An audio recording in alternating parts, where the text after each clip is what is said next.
Consider example 5 and 6।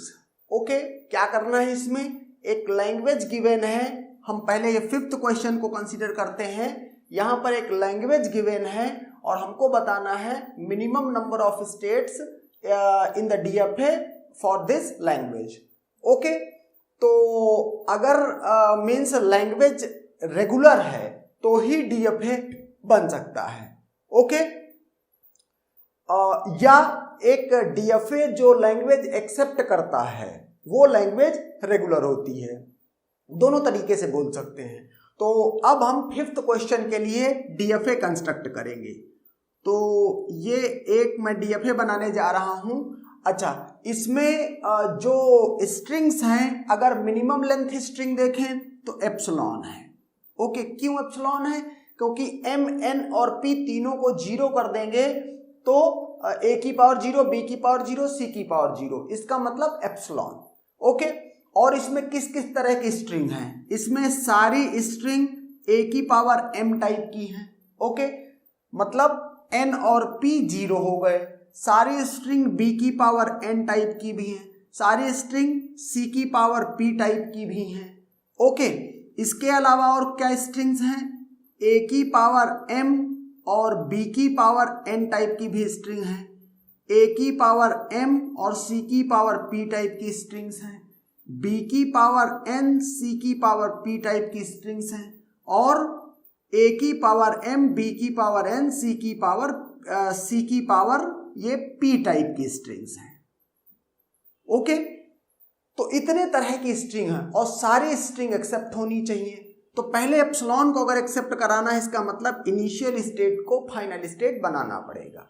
Okay, अब यहां मैं क्या करता हूं, ए का लूप लगा देता हूं कि अगर तीनों 0 हैं, एम एन और पी, तो एप्सिलॉन एक्सेप्ट हो जाए। अगर ए है, ए की कोई भी स्ट्रिंग है तो ए की कितने नंबर ऑफ एज हो वो एक्सेप्ट हो जाए।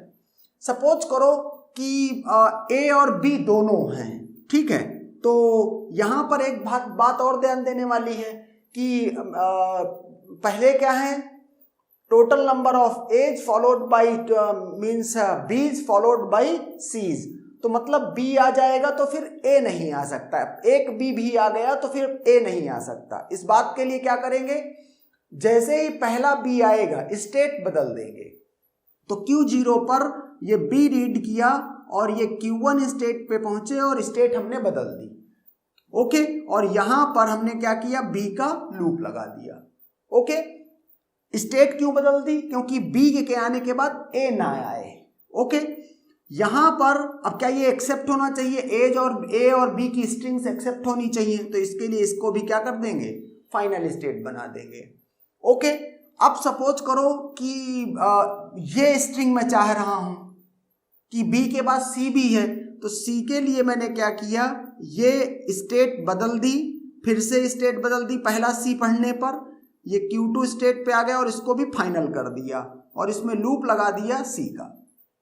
ओके, तो अब इससे क्या होगा कि ये स्ट्रिंग भी एक्सेप्ट होंगी। ओके, अच्छा, अगर सपोज करो कि ए नहीं है, सिर्फ बी और सी है, मतलब ये इस टाइप वाली स्ट्रिंग्स, तो भी एक्सेप्ट होनी चाहिए। तो देखो, ए नहीं पढ़े, सीधे बी पढ़े और इसके बाद बी के बाद सी पढ़े, तो ये भी एक्सेप्ट हो रहा है। अगर इसमें मुझे ये देखना है कि सिर्फ बी टाइप की स्ट्रिंग एक्सेप्ट करनी है, तो ए को ना पढ़े, बी पढ़े और बी की सारी स्ट्रिंग एक्सेप्ट, मतलब ये भी एक्सेप्ट है, ये भी एक्सेप्ट है। लेकिन अभी ये सी की पावर पी ये एक्सेप्ट नहीं हो रहा, तो इसके लिए क्या करूं, Q0 से क्या करूं, सी का इनपुट लेकर के, और सी का यहां पर लूप है तो सी की सारी स्ट्रिंग्स एक्सेप्ट हो जाएंगी। ओके, और यहां पर क्या देखने वाली बात है कि अब सिस्टम को कंप्लीट करते हैं। ओके, तो यहां से ये वाला सी बनाने पर ये भी एक्सेप्ट हो गई। ओके, अब अगर देखो ए की पावर एम और सी की पावर पी ये भी एक्सेप्ट हो रही है, इससे डायरेक्ट इधर चला आया है। ओके, और ये तो एक्सेप्ट हो ही रहा है, तो सारी तरह की स्ट्रिंग एक्सेप्ट हो रही हैं। अब सिस्टम को सिर्फ कंप्लीट करना है। तो Q0 पर मॉड ऑफ सिग्मा के बराबर ट्रांजिशन है। इसमें सिग्मा क्या है, इसमें सिग्मा है A, B, C। ओके, तो मॉड ऑफ सिग्मा के बराबर मतलब 3 ट्रांजिशन हर स्टेट पे होंगे, तो 3 इस पे तो हो गए, लेकिन इस पे नहीं हुए। इस पे क्या क्या ट्रांजिशन हो सकता है? इस पे ट्रांजिशन हो सकता है बी और सी का हो चुका है, ए का नहीं है। तो अगर ए आता है तो मैं क्या करूं, एक डेड स्टेट पर इसको ले जाऊं। ओके, और इस स्टेट पे क्या हो सकता है, इस स्टेट पर Q2 पर सी का ट्रांजिशन है, लेकिन ए और बी का ट्रांजिशन नहीं है।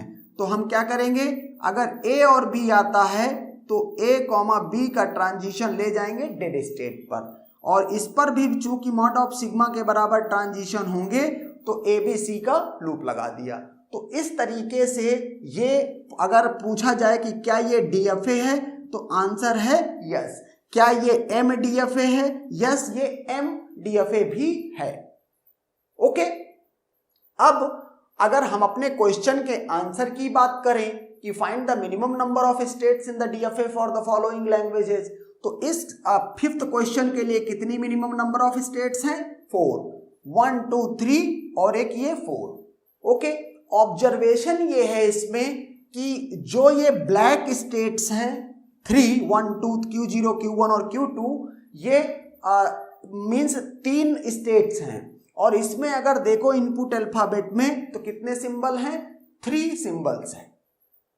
ओके, तो इसमें जो है जितने सिंबल्स हैं ये और प्लस एक डेड स्टेट, तो 3 1 4 स्टेट लग रही हैं। बेस्ड ऑन दिस ऑब्जर्वेशन अगर हम इस 6th क्वेश्चन को सॉल्व करें तो इसमें इनपुट अल्फाबेट कितने हैं?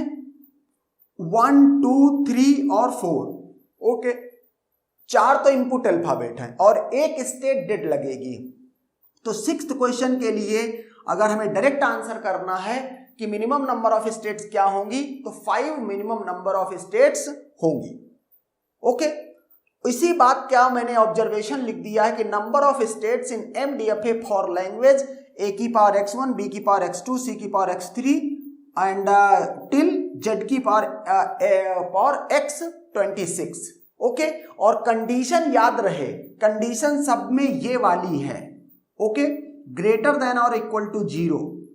जैसे अगर यहां पर अगर मैं ये लिख दूं लैंग्वेज A की पावर n, B की पावर m और m comma n greater than और इक्वल टू 0, ठीक है, और ये लैंग्वेज है, कितनी स्टेट लगेंगी? 2 सिंबल हैं और एक डेड स्टेट, तो 3 स्टेट लगेंगी मिनिमम। ओके, यहां से जब कंडीशन ग्रेटर देन और इक्वल टू 0 की है तो फिर क्या है, जितने भी सिंबल हैं तो A से लेके Z तक, तो 26 ये सिंबल हो गए और एक डेड स्टेट, तो 26 प्लस 1 27 मिनिमम स्टेट्स लगेंगी, या कह लो कि डीएफए में मिनिमम नंबर ऑफ स्टेट्स क्या होंगी? 27। Okay, and that's done.